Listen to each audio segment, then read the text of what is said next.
just want to start off by asking a question. Have you ever had a loved one taken from you? If your answer was yes, imagine having your loved one taken from you when it could have been avoided.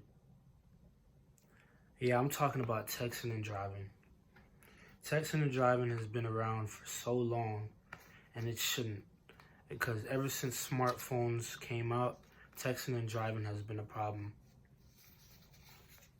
Texting while driving is dangerous and illegal in most countries, but both social as well as business forces led to a widespread ignorance of those bans and turned to a potential lethal situation. 75% of all American teens ages 12 to 17 own a cell phone, and 66% use their cell phones to send messages or either receive messages. 1 in 3 teens ages 16 to 17 say they have texted and driven. They have texted and driven.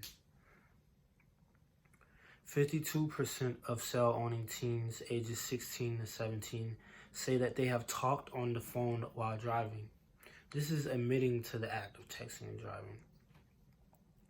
The United States Department of Transportation reported that cell phones are involved in 1.6 million auto crashes each year, causing 500,000 injuries and prompting 6,000 deaths annually. Texting and driving is even more dangerous than driving under the influence. In May of 2017, an Ohio woman by the name of Natasha Boggs killed 2 14-year-old girls and severely injured a 15-year-old boy when she was texting and driving. Natasha drove over the marked lanes on the side of the road and hit the teens. The driver pleaded guilty to 2 counts of involuntary manslaughter, vehicular assault, and attempting tampering with evidence. Texting while driving is more of a problem now than ever, as 69% of U.S. drivers between the ages of 16 and 64 admitted to using their cell phones while driving during the previous month. Since texting increased the likelihood of crashing by 23 times, it is a habit that must be stopped.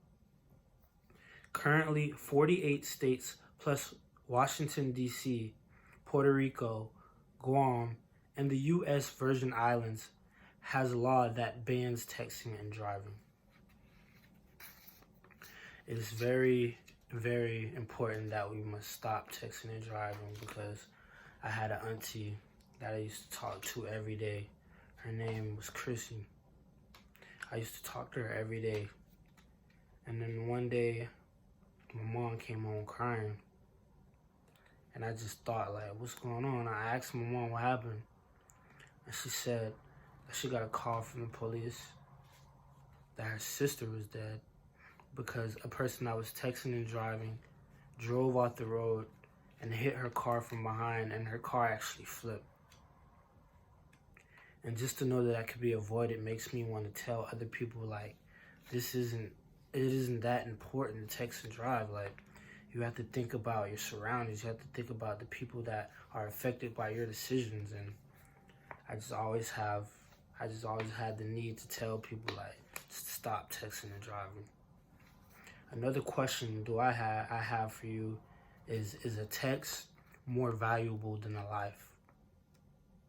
My answer to this question is no, because a life is way more valuable than text.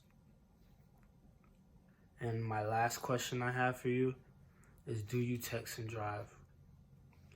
I know when I started doing my research process, it really made me want to stop texting and driving even more, because just to find out that there's 6,000 deaths a year, that's a year, 6,000 deaths a year, just because people are looking at their phones instead of paying attention to the road. I hope that I have motivated you to stop texting. I hope I motivated you to motivate somebody else to stop texting and driving. So I just hope I've touched you. All right.